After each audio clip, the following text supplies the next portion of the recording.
get some freezer prep done. So if you're just jumping in on today's video, a couple of days ago we tackled breakfast prep because we're leaving for vacation and I need to stock up things to take with us.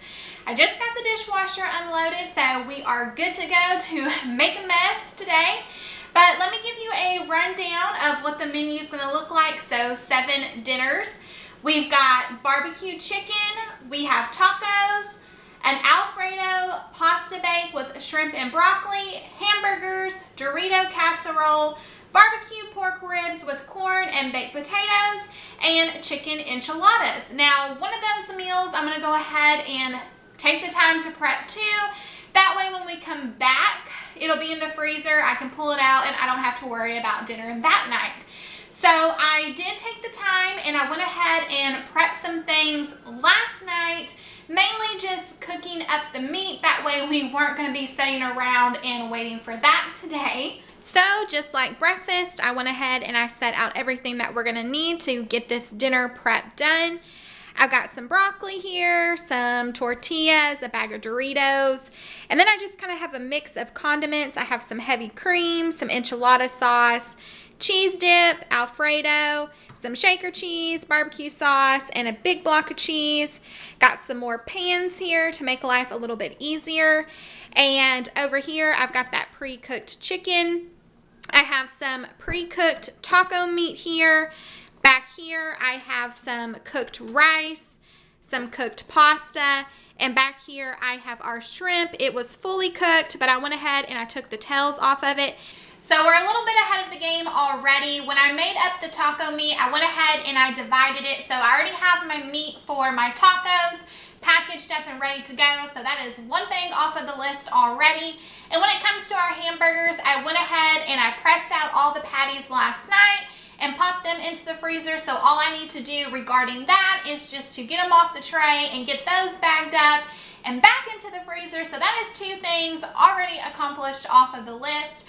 But I do have obligations later on today, so I'm trying to jump in here and get this done as fast as possible.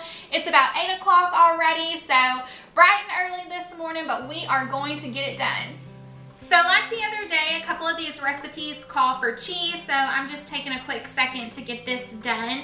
And I did want to mention that I know that none of these recipes are new and exciting or very elaborate, to say the least. But while we're gone, we're going to be spending almost every single day in some form of water, whether it's the lake, the pool, the water park, whatever it may be. And you guys know just as well as I do that when you mix kids and water, they can eat a house down. They eat like they have not ate in weeks. So I wanted to make sure that the stuff that I was making was things that I knew that they would happily eat, wouldn't complain about. That way bellies were getting full and everybody would be happy.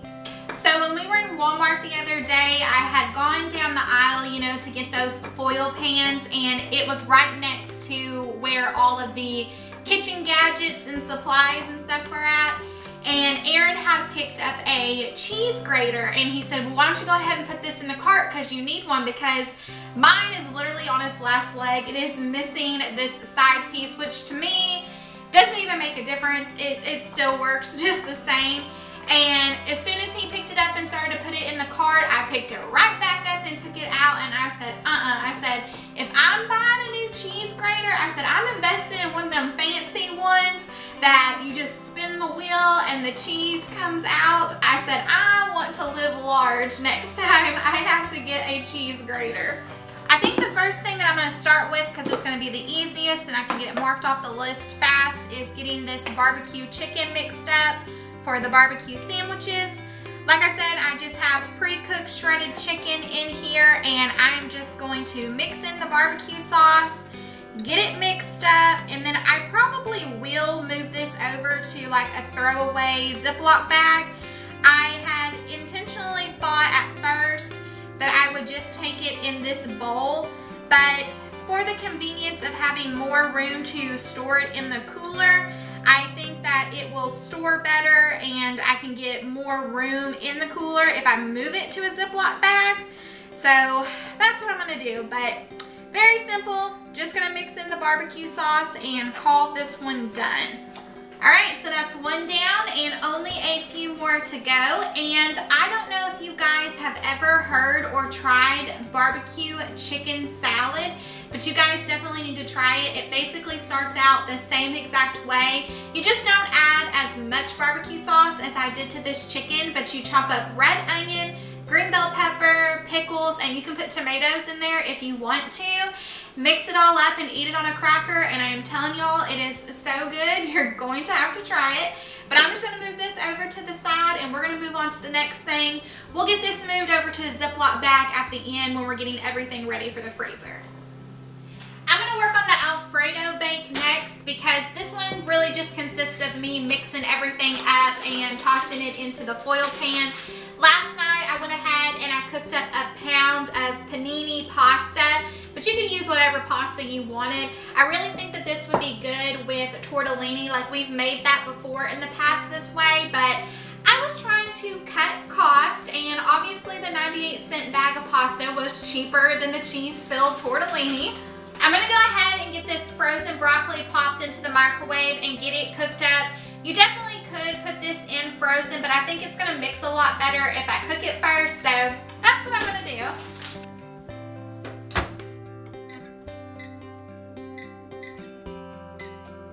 Something that I thought was worth mentioning to you guys, if you want to pre-cook your noodles like I did, or pre-cook noodles for anything for that matter, after you cook them, let them set and completely cool, and then you can toss them in a little bit of cooking oil, and that'll help them not stick together and gum up into one big noodle as bad.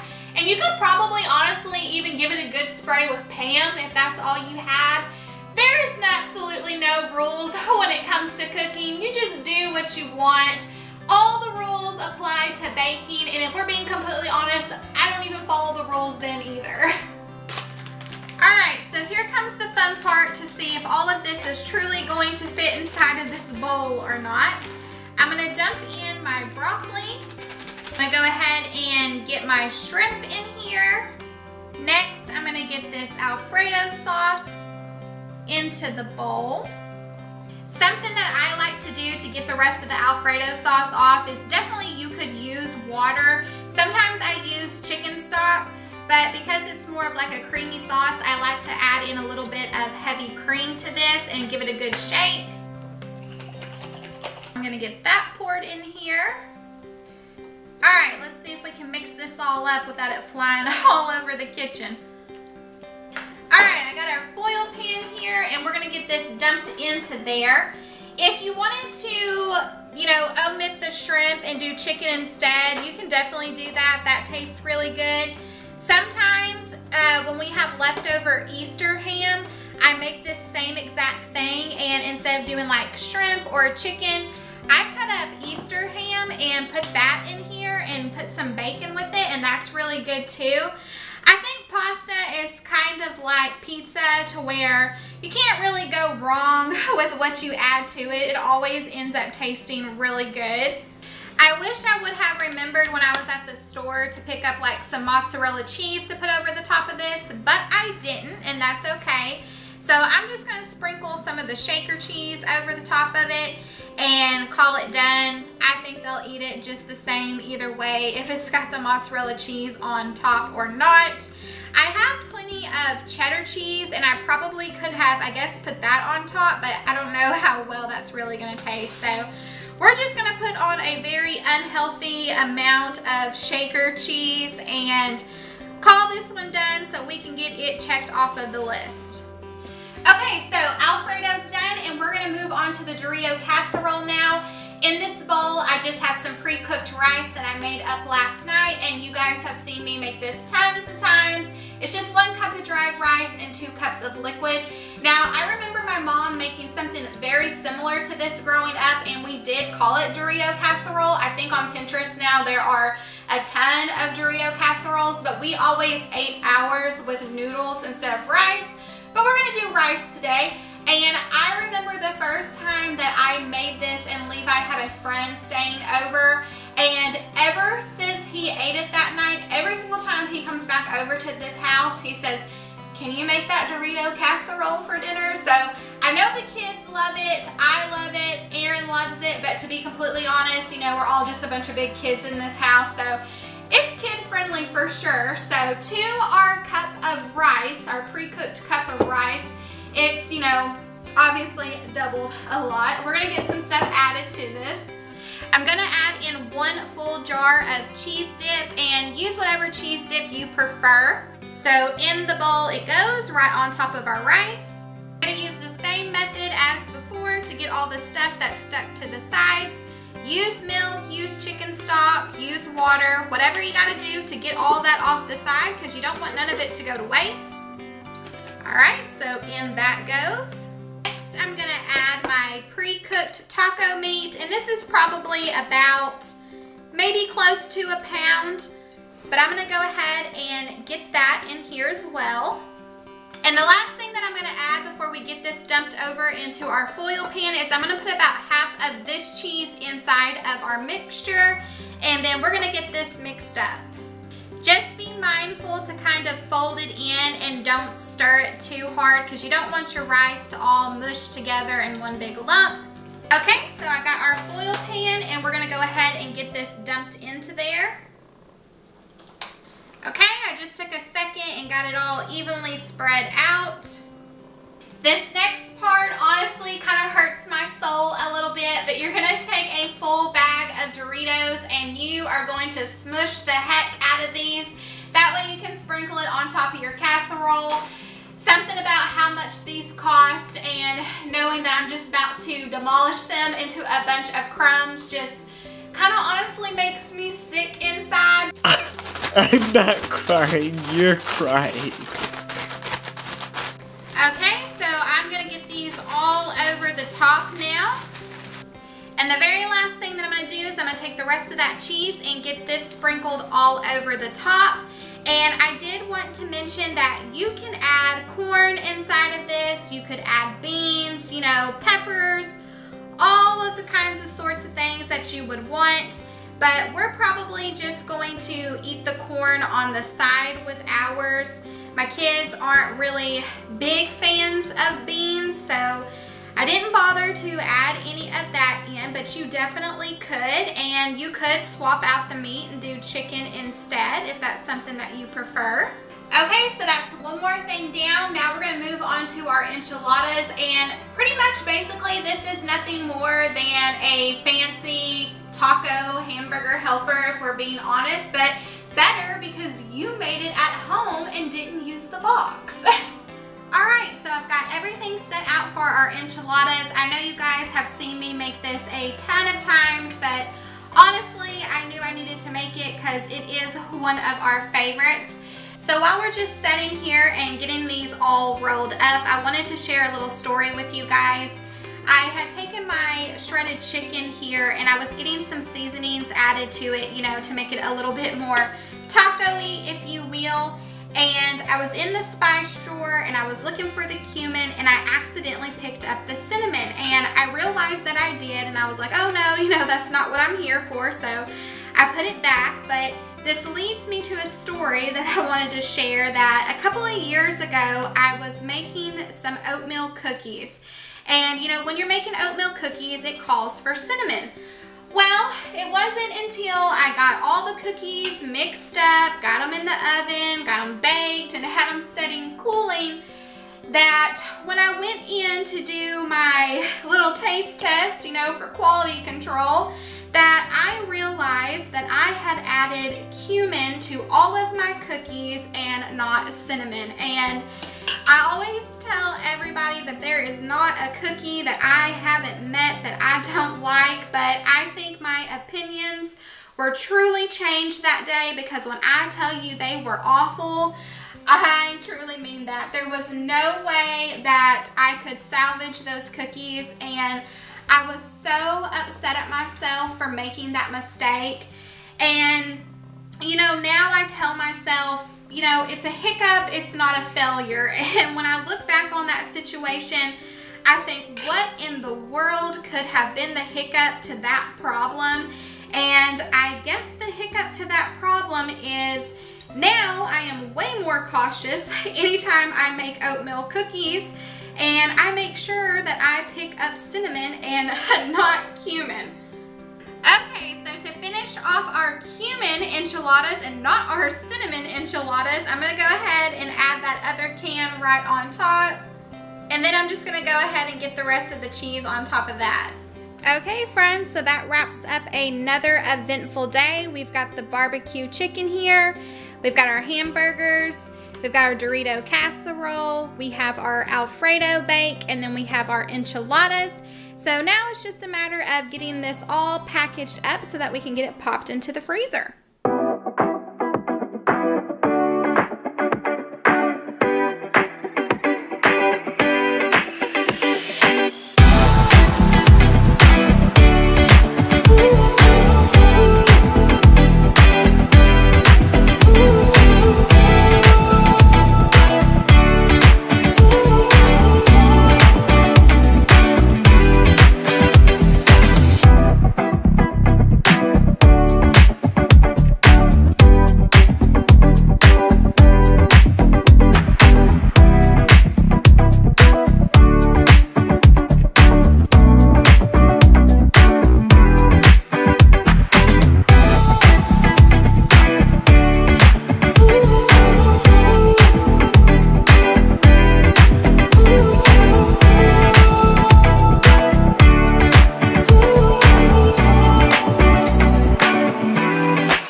Mark off the to-do list, and I am so grateful for that. It is a little after 11:30, so we definitely got in here, put in the work, and got it all done. I'm grateful to you for taking time out of your day to spend time with me, because I had a blast with you as always. And unfortunately, this is my last video until we get back, so that's like 9+ days that I'm not going to be able to see you guys or hang out with you guys, and I'm going to miss you so much. So be sure to check in on my community tab, because I'm going to update you guys throughout the week. That way I'm not a total MIA until I get back. But until next time, I will see you later, friend.